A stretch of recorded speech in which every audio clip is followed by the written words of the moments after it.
त्र्यम्बकं यजामहे सुगन्धिं पुष्टिवर्धनम् ऊर्वारुकमिव बन्धनान् मृत्योर्मुक्षीयमामृतात् வாழ்வில் மேலும் மேலும் வெற்றியை ஈட்டுவர்.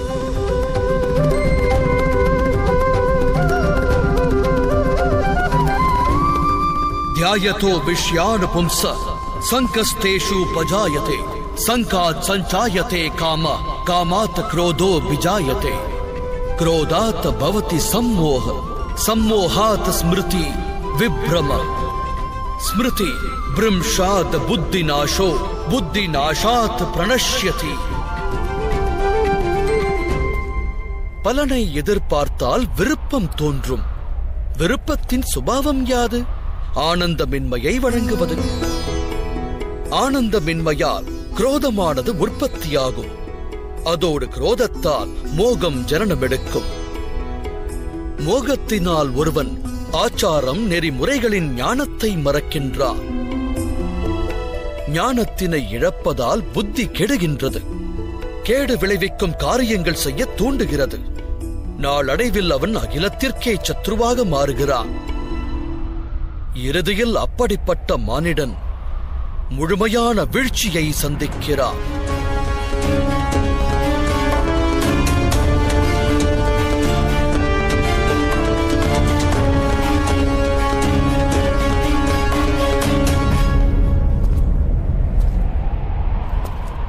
அதற்கு உதாரணம் துரியோதனன். பீஷ்மர் அவனுடைய சேனாதிபதியானாலும் உண்மையில் அவனுக்கு சத்ருவே. அவர் உனக்கு வெற்றியின் ஆசை வழங்கியவர்.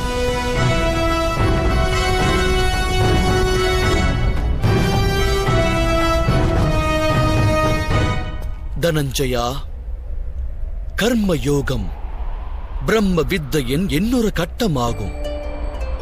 பரமாத்மாவின் மீதான நம்பிக்கையை ஸ்திரமாக்கு. உனையே நீ ஆத்மாவாய் உணரு. ஆசா பாசங்களில் இருந்து விடுபட்டு விடு. பலன் மீது கொண்ட ஆசைகளினை தியாகம் செய்து கர்ம யோகியாய் வாழ்ந்துவிடு.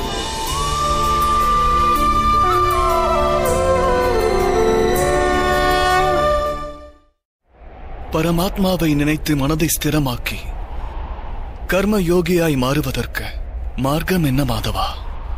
பார்த்தனே, சாங்கிய யோகத்தின் மூலம் மனிதன் பரமாத்மாவை நிரந்தரமாய் அறிய இயலும். பரமாத்மாவிடம் மனம் லயிப்பதினால் மனிதரின் ஹிருதயத்தில் சமர்ப்பணத்தின் பாவம் உற்பத்தியாகும். அந்த பாவத்தை தான் பக்தி என்று கூறுவர். பக்தியினால் மானிடன் சத்திய அசத்திய ஞானத்தை பெறுகிறான். அந்த ஞானத்தினால் அவன் பரமாத்மாவின் தரிசனத்தை பெறுகிறான். அதோடு யார் பரமாத்மாவின் தரிசனத்தை பெறுகிறாரோ அவரே உண்மையில் கர்மயோகியாய் மாறுகின்றார். பிறப்பு என்னும் துன்பத்திலிருந்து விடுபட்டு மோட்ச நிலையை எட்டுகின்றார். அனைத்து ஆத்மாக்களின் இறுதி லட்சியம் அதுவே. தர்ம பாதையின் இலக்கும் அதுவே ஆகும். ஆனால் பரமாத்மாவின் தரிசனத்தை பெறாது எவ்வாறு சமர்ப்பணம் நல்குவேன் மாதவா? பரமாத்மாவின் தரிசனத்தை பெற வேண்டுமாயின் கண் இரண்டை திரையாய் மறைத்துள்ள பேராசை, அகங்காரம், குரோதம் போன்ற ஏனைய குணாதிசயங்களை நீ களைந்தெறிய வேண்டும். பாதாள இருட்டறையில் வாழும் மனிதன் ஒருவன் சூரிய தரிசனம் பெற வேண்டுமென்றால் அவனிடம் என்ன கூறுவாய்? நீ வீற்றிருக்கின்ற இருளறையை விட்டு விலகி வந்து நீல வானத்திற்கு கீழே நில் என்பாய். சூரிய தரிசனம் கிட்டும் என்பாய். எனது அன்பு பார்த்தனே, இந்த சிருஷ்டியே பரமாத்மா. பரமாத்மா என்பவரே அனைத்தும். பரமாத்மாவை தவிர வேறெதுவும் இல்லை. தனது ஆத்மாவின் தரிசனம் பெறுகின்ற ஒருவன் பரமாத்மாவின் தரிசனத்தையும் பெறுகிறான். எவ்வாறு சிறிதளவு உப்பின் சுவையானது பரந்துள்ள கடல் நீரின் கரிப்பிற்கு மாறானதில்லையோ அவ்வாறே உன்னுடைய ஆத்மாவின் தரிசனம் பரமாத்மாவின் தரிசனத்திற்கு மாறானதில்லை.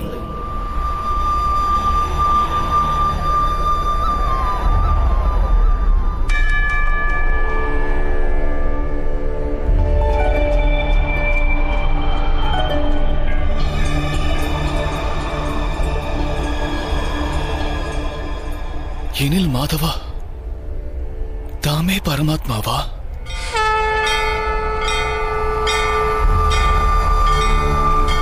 ஆம் பார்த்தா, நானே பரமாத்மா. என்னைப் போல நீயும் பரமாத்மாதான். ஆனால் அந்த சத்தியத்தை நீ இன்னும் உணரவில்லை. நான் அந்த சத்தியம் அறிந்தவன். ததாத்மானம் ஸ்ரீஜாம்யஹம். அப்படி என்றால் தம்மிடம் சமர்ப்பணமாவது இறைவனிடம் சமர்ப்பணமாவதற்கு இணையல்லவா? நிச்சயமாக. என்னிடம் சமர்ப்பணம் செய்வது பரமாத்மாவிடம் சரணடைவதற்கிணை. சர்வ தர்மான் பரித்யஜ மாமேக் சரணம் வ்ரஜ். ஜகத்தையே தியாகம் செய்து என் சரணங்களில் சரணடை பார்த்தா.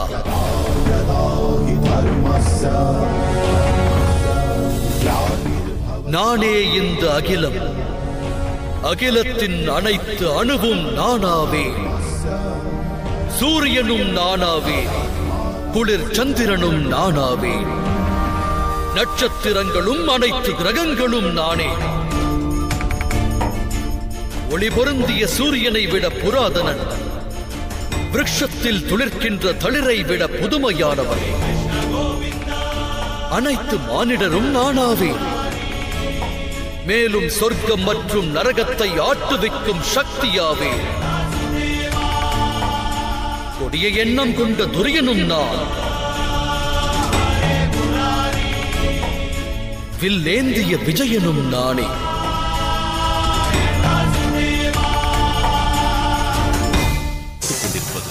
உங்கள் விஜய். எவ்வாறு இது சாத்தியம் மாதவா? தம்முடைய ஜனனமானது நிகழும் காலத்தில் நிகழ்ந்துள்ளது. எந்த தாயின் கர்ப்பத்தில் ஜனித்தீரோ அந்த தாயானவரும் உயிரோடு இருக்கையில் தாம் எவ்வாறு சூரியனுக்கும் புராதனனாவீர்? நீ சரீரத்தை காண்கிறாய் அர்ஜுனா. நான் எடுத்துரைப்பதோ ஆத்மாவை குறித்து. நான் அநேக ஜனனம் எடுத்தவன் பார்த்தா. பற்பல அவதாரங்களை நான் எனதாக்கியவன். எண்ணற்ற சரீரங்களை ஆடையாக்கி இந்த மண்ணில் புதைத்தவன் நான்.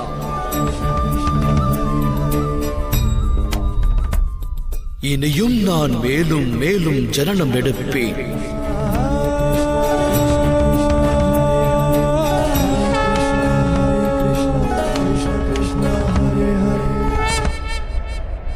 யதா யதா ஹி தர்மஸ்ய க்லானிர்பவதி பாரத அப்யுத்தானம் அதர்மஸ்ய ததாத்மானம் ஸ்ருஜாம்யஹம். பரித்ராணாய சாதூனாம் விநாசாய சதுஷ்கிருதா தர்ம சம்ஸ்தாபனார்த்தாய சம்பவாமி யுகே யுகே. தர்மம் தன் பலத்தை இழக்கும் போதெல்லாம் சத்புருஷர்களை அகிலத்தில் தோற்றுவிப்பதற்காக, அதர்மிகளை வேறறுப்பதற்காக, தர்மத்தை ஸ்தாபிதம் செய்வதற்காக நான் புவியில் ஜனனம் எடுப்பேன். இந்நிகழ்வு ஒவ்வொரு யுகத்திலும் நடந்துள்ளது. இனிவரும் காலத்திலும் இந்த நிகழ்வு தொடரும். நானே அனைத்துமான பரமாத்மா. மச்சாவதாரமும் நானே, வாமன அவதாரமும் நானே, பரசுராமரும் நானாவே, தசரத நந்தன் ராமரும் நானாவே. நானே பிரம்மா விஷ்ணு சர்வேஸ்வரன். அத்துடன் சரஸ்வதி, காளி, மகாலட்சுமியுமாவே.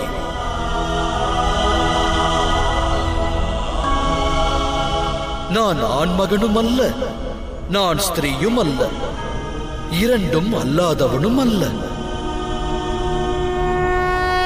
சரீரம் உற்றவன் நான், சரீரம் அற்றவன் நான். ஞானம் நான், சிருஷ்டியும் நான், ஆன்ம ஒளியும் நான், பரபிரம்மமும் நான்,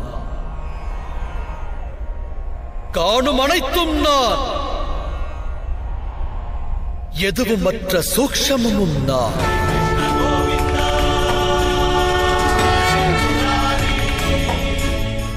பிறப்பற்றவன் நான், இறப்பற்றவன் நான். ஜகத்தில் வாழும் ஜீவன்கள் அனைத்தும் தலை வணங்கும் சிறப்புற்றவன் நான்.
நீ சங்கடங்களில் உழலப் போகிறாயா, இல்லை சமர்ப்பணத்தால் சமர் செய்யப் போகிறாயா?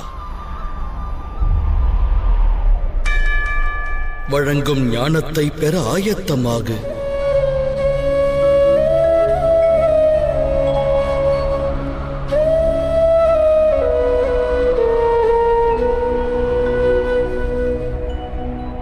இந்த அகிலம் என்பது யாது பார்த்தா?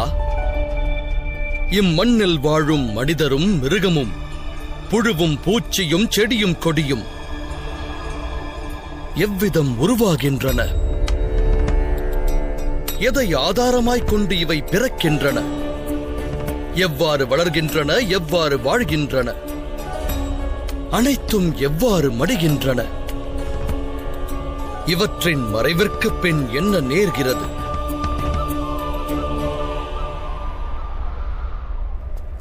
அந்த ரகசியம் பற்றி அறிய முற்படு. மனிதனின் தேகம் மண்ணுக்கு சொந்தமானது மாதவா. ஜலமானது சரீரத்தில் ரத்தமாய் பாய்கிறது. வெப்பமே அக்னி, சுவாசமே வாயு. இந்த தேகத்தின் வெறுமை ஸ்தானமானது ஆகாயமாகின்றது. அதாவது நிலம், நீர், வாயு, அக்னி, அதோடு ஆகாயம். இந்த பஞ்சமகா பூதங்களும் சரீரத்தோடு தொடர்பு கொண்டவை. அந்த வகையில் கங்கை மைந்தரும் துரோணாச்சாரியரும் நிலம், நீர், வாயு, அக்னி, ஆகாயத்தை காட்டிலும் உயர்ந்தவர்கள் இல்லை. தர்மத்தின் ஞானியும் அதர்மம் புரிபவரும் பஞ்சபூதங்களோடு இணைந்தவர். பிறகு மோகம் கொள்ள காரணம் என்ன பார்த்தா? எடுத்துரைப்பாய். மாதவா, அனைவரும் ஒருவரை ஒருவர் அறிவது இந்த தேகத்தை கொண்டே. மண்ணுக்கு சொந்தமான தேகமே அனைத்திலும் முதன்மையானதா? இல்லை பார்த்தா. அந்த கூற்று சத்தியமானால் மரணத்திற்கு பிறகு ஏன் தேகம் அழிந்து விடுகின்றது? உண்மை யாதெனில், ஒரு மனிதன் அறியப்படுவதும் தேகத்தால் அல்ல, அதோடு சம்பந்தங்களின் ஆதாரமும் தேகத்தை கொண்டதல்ல. மனிதனுடைய சுபாவம், அவனுடைய நடத்தை. அதற்கு காரணமானவை இந்த சிருஷ்டியின் 3 குணங்கள்: தமஸ், ரஜஸ், அத்துடன் சத்வம். அம்மூன்று குணங்களின் அர்த்தம் என்ன மாதவா? தமஸ் என்பதன் அர்த்தமாகும் காரிருள். நன்மை தீமைகளை பற்றி எண்ணாது வாழ்வை கழிக்கும் ஜீவன் இருள் வாழ்வாய் அறியப்படுகின்றது. பறவைகளையும் விலங்குகளையும் போல சரீர இச்சைக்காக மட்டுமே வாழும் வாழ்க்கை அது. சத்வம் என்பதன் அர்த்தம் ஞானம் என்னும் ஒளியாகும்.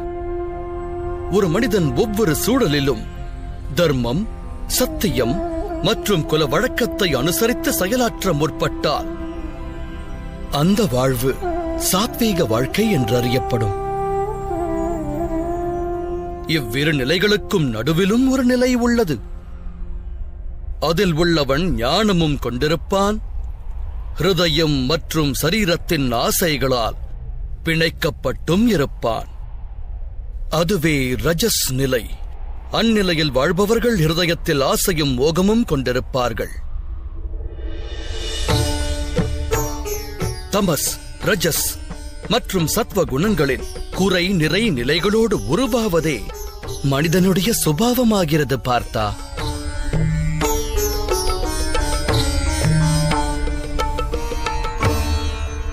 சற்று அங்கிருப்போரை பார். இவர்களில் உனக்கு எந்த குணமானது தென்படுகின்றது?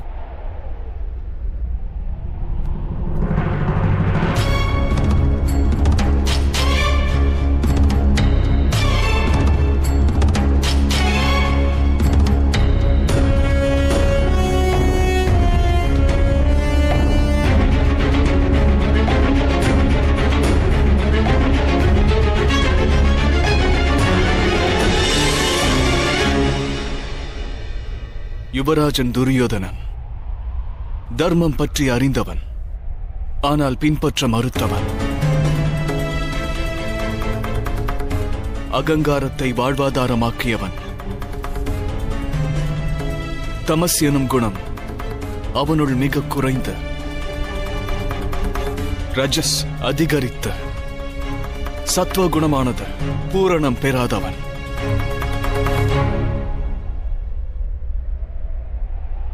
இன்னொரு புறம் இருப்பவன் இளவரசன் துச்சாதனன். எப்போதும் தமையனுடைய ஆணைக்கு மறுவார்த்தை பேசாது சிரமேற்கொள்பவன். அப்படியென்றால் இவன் தமசை சேர்ந்தவன். கங்கை மைந்தர் குறித்தும் ஆலோசி விஜயா. சத்வ குணம் கொண்ட அவர் தமசோடும் இணைந்தவர், அகங்காரமற்றவர். இருப்பினும் பழமையான தர்மம், பழமையான குல வழக்கங்களோடு பின்னி பிணைந்தவராவார். இன்னலெனும் நிலை உருவானாலும் தன்னிலையை மாற்றாமல் வாழ்ந்தவர். துரோணாச்சாரியரையும் பார். ஞானம், அகங்காரம் இரண்டையும் கொண்டவர். ஞானம் இவருக்கு முக்தியை நல்க எண்ணியது, ஆனால் கொண்ட அகங்காரம் இவருக்கு முக்தியை தர மறுத்தது. முக்தியை நல்க எண்ணியது, ஆனால் கொண்ட அகங்காரம் இவருக்கு முக்தியை தர மறுத்தது.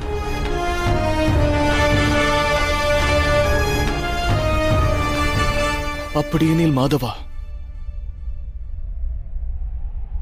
ஒருவேளை இந்த 3 குணங்களோடுதான் ஜீவன்கள் பிணைந்துள்ளதென்றால் ஜீவன்களின் சுபாவம் ஏன் முன்பே நிச்சயிக்கப்படுகின்றது?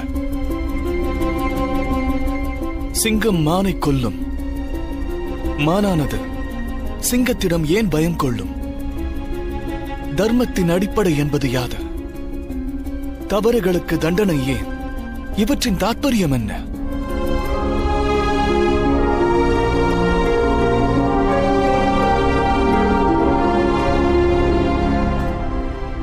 உத்தமமான கேள்விகள் பார்த்தா. ஆனால் முதலில் மானிடன் யார் என்பதை நீ அறிவது அவசியம். மானிடன் பஞ்சபூதங்களால் ஆனவன் மட்டுமல்ல, பஞ்ச கோஷங்களினாலும், பஞ்ச ஞானேந்திரியங்கள், பஞ்ச கர்மேந்திரியங்கள், மேலும் 3 குணங்கள், இவற்றோடெல்லாம் பின்னி பிணைந்தவன் மட்டுமல்ல. மானிடனாகப்பட்டவன் ஆற்றலை கொண்டு செயல்பட வேண்டியவனாவான். அதற்கு சக்தி அவசியமாகிறது. அந்த சக்தியை கொண்டே அவன் செயலாற்றுகிறான். எனில் மனிதனாகப்பட்டவன் அதைக் கொண்டு உயருகிறானா?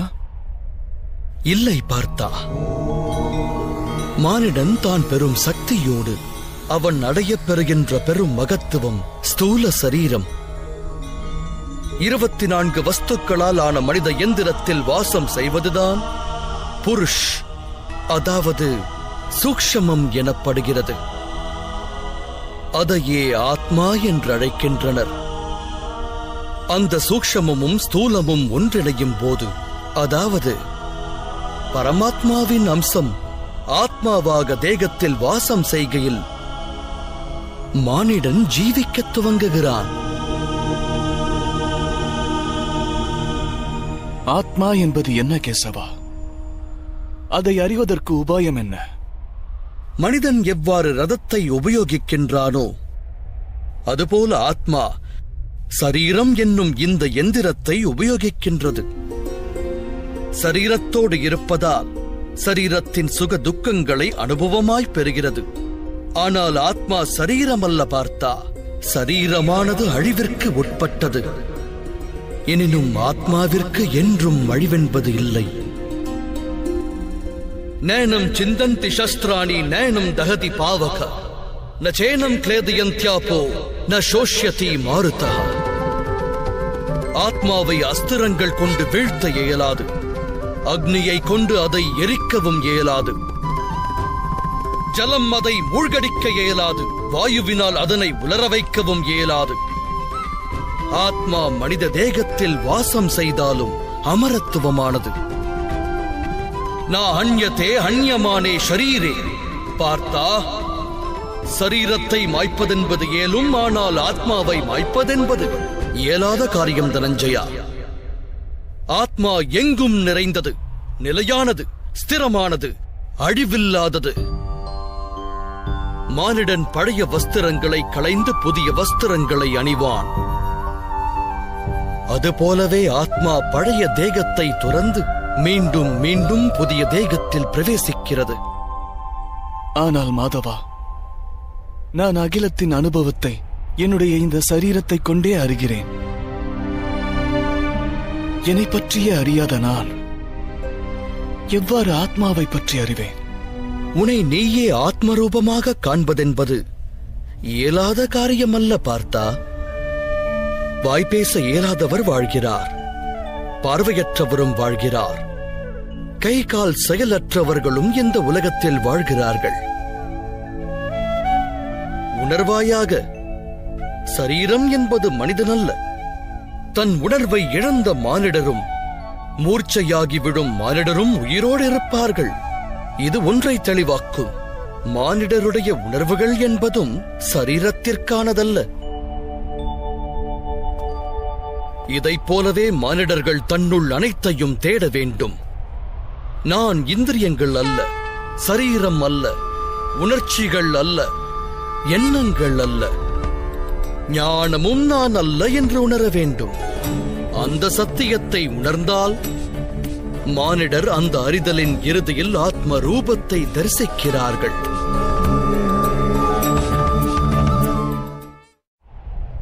ஆத்மாவின் கடமை யாது மாதவா? பரபிரம்மத்தின் பங்களிப்பின் போது சூக்ஷ்மம் மற்றும் ஸ்தூலம் உருவாகும். அப்போது சூக்ஷ்மமானது, அதாவது பரமாத்மாவின் அம்சம் ஆத்மாவாகி ஸ்தூலத்தின் ஒவ்வொரு வஸ்துவிலும் வாசம் செய்ய துவங்கும். அந்த ஆத்மாவை மோகமெனும் கார் இருளானது சுழத் துவங்கும். அந்த மோகம் எனும் கார் இருளை சுயமாக கிழித்தெறிந்து தான் பரமாத்மாவின் அங்கம் என்று உணர்வதே ஆத்மாவின் கடமையாகிறது. ஆத்மாவுடைய லட்சிய பயணமாகிறது. ஆனால் மாதவா, ஆத்மா பரமாத்மாவின் அம்சமானால் முன்னேற்றமும் வீழ்ச்சி என்பதும் பரமாத்மாவின் செயல்தானா? சேற்றில் கிடக்கும் மாணிக்கமானது தன் பொலிவினை நல்காது. அதுபோலவே ஸ்தூல சரீரத்தின் 24 பண்புகளில் வீழ்ந்த ஆத்மா தான் பரமாத்மாவின் அம்சம் என்பதை அறியத் தவறுகிறது. அதுபோன்ற ஆத்மாக்கள் தன் தேகமே அனைத்தும் என எண்ணுகின்றன. தான் தேகத்தை கடந்தது என்ற சத்தியத்தை அறிவதில்லை. சரீரத்திற்கு தோன்றும் சுகம், துக்கம், அனைத்து விதமான உணர்வின் அனுபவங்களையும் அது தன்னுடையது என்று ஏற்கத் துவங்குகிறது. எதிர்த்து நிற்கும் முயற்சியை மேற்கொள்வதில்லை.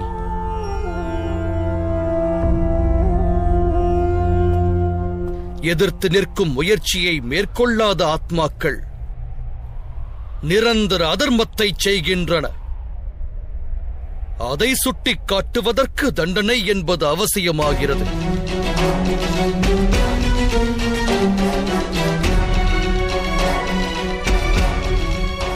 ஒரு தத்துவத்தை அறிவாயாக பார்த்தா, நீ என்பது சரீரம் அல்ல, நீ ஒரு ஆத்மா என்பதை உணர். இந்த ரணபூமியில் உன் கண்களுக்கு புலப்படும் ஒவ்வொரு வீரனும் நீ எண்ணுபவன் அல்ல என்பதனையும் உணர். சிறிது காலத்திற்காக அந்த சரீரத்தில் வாசம் செய்கின்றனர். இவர்கள் தேகமானது அழியலாம், ஆனால் அனைவரும் அமரர்களே. மீண்டும் ஓர் புதிய தேகத்தில் பிறப்பெடுப்பார்கள். தன்னை சுத்தாத்மா என்னும் ரூபத்தில் அறியாதவரை, அதர்மத்தை அடியோடு தியாகம் செய்து தர்ம நிலையை எட்டாத வரையில் அந்த ஆன்மாக்களின் பிறப்பெடுத்து மரணிக்கும் பணி தொடரும். இதுவே பிரம்ம வித்யின் முதற் பாடமாகும். பார்த்தா, ஜனனமெடுத்த தேகம் மடியத்தான் வேண்டும் அர்ஜுனா. அதோடு மடியும் யாவரும் அவனியில் அவசியம் மீண்டும் பிறப்பெடுப்பார்கள். இந்த மகா ஞானத்தையே சாங்கிய யோகம் என்பார்கள்.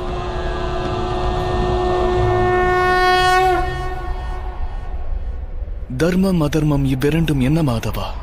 எந்த மார்க்கத்தினில் மனிதன் தன்னையே ஆத்ம ரூபமாய் காண்கின்றானோ, பரமாத்மாவின் அங்கமென தன்னுடைய ரூபத்தை அறிகின்றானோ, அத்தகையதொரு மார்க்கமே தர்மம் என்றாகிறது.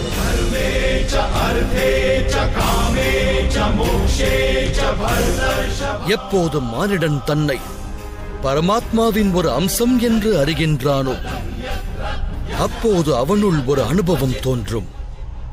இந்த சிருஷ்டியே பரமாத்மா எனவும், அந்த பரமாத்மாவே சிருஷ்டி எனவும் அறிவான். சிருஷ்டி மற்றும் பரமாத்மாவில் பேதங்கள் இல்லை.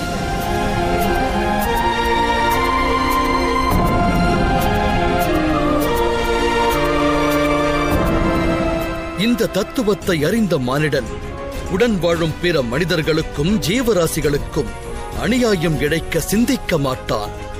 ஏனெனில் அவன் அடுத்தவரை நிந்திப்பதால் அந்த நிந்தனை அத்தேகத்திற்கானதல்ல, பரமாத்மாவின் அங்கமான இன்னொரு ஆத்மாவிற்கென்று அறிவான். ஒரு மனிதனுக்கு வேதனை ஏற்படுமாயின் அகிலம் அனைத்தும் அதை அனுபவிக்கின்றது என்று பொருளாகிறது. அகிலத்தில் மனித வர்க்கம் வேதனையை அனுபவிக்கின்ற வரையிலும் பரிபூரணமான சுகத்தை ஒருவர் அடைந்ததாய் ஏற்க இயலாது. இதை அறிவதால் மானிடர்களின் மனம் கருணையால் நிரம்பும். அதுவே தர்மம் என்றாகும். எவருள் தமஸ் என்னும் குணம் நிரம்புகின்றதோ அவர் மற்றவருக்கு அநியாயம், அநீதியை இழைக்கின்ற சுயநலவாதியாய் மாறுகிறார். தன் மனம் ஏற்ற சுகத்திற்காக மற்றவர்களுக்கு துக்கத்தை வழங்குகிறார். பரமாத்மாவின் அம்சத்தினை அவர் காண்பதில்லை. அப்படியென்றால் அதர்மம் பரமாத்மாவிலிருந்து ஒருவரை விலக்கி வைக்கும் மார்க்கமாகிறது. எனில் அதர்மம் என்பது அறியாமையின் இன்னொரு பெயரா? அப்படியென்றால் அறியாதவன் மீது தயை காட்டுவதே நியாயம். தண்டனை நியாயமாகாதே.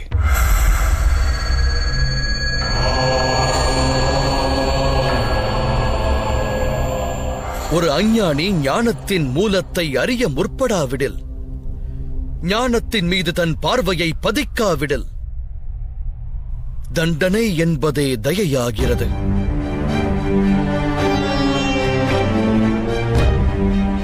அது அவனுக்கும் மற்றவருக்கும் நன்மையை விளைவிக்கும் பணி.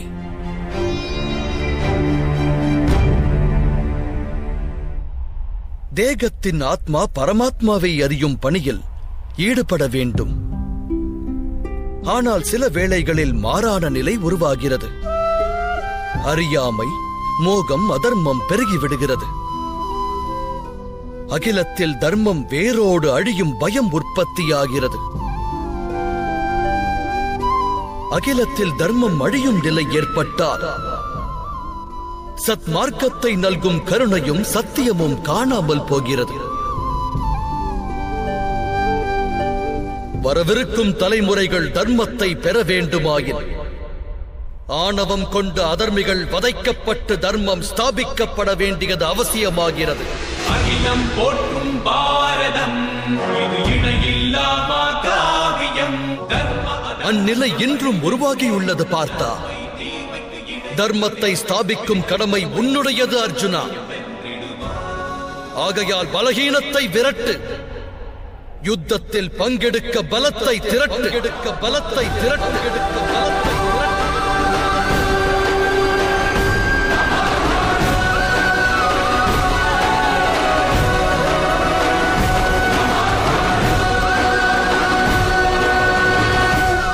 என்னுடைய இரு கரம் கொலைகளை புரிந்தால், நான் மற்றவர் உயிர்களை பறித்தால், அது என்னுள் உள்ள கருணை அழிவதற்கு இணையல்லவா?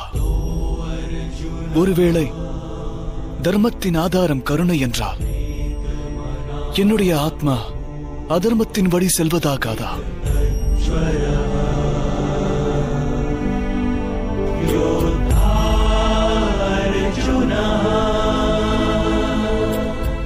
கர்ம பந்தத்திற்கு கட்டுப்பாடு என்பது உண்டு. ஆனால் காரிய பந்தம் கட்டுப்பாடற்றது பார்த்தா. அதனால் கர்ம காரியத்திற்கு இடையில் உள்ள பேதத்தினை நீ அவசியம் அறிய வேண்டும். கர்மம் அனைத்தும் காரியமாகலாம், ஆனால் காரியம் அனைத்தும் கர்மமாகாது.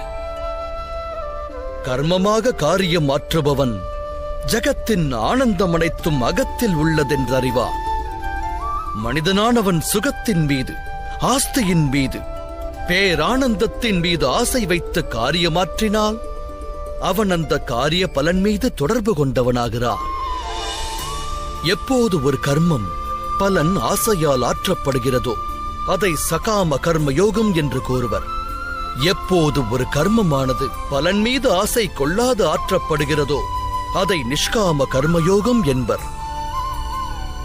இக்காரணத்தால் தான் மீண்டும் மீண்டும் பிறக்கும் நிலை உருவாகிறது. உண்மையில் மனிதனோடு தொடர்புடையது கர்மங்கள் அல்ல, அந்த கர்மங்களோடு சம்பந்தப்பட்ட ஆசைகளே ஆகும்.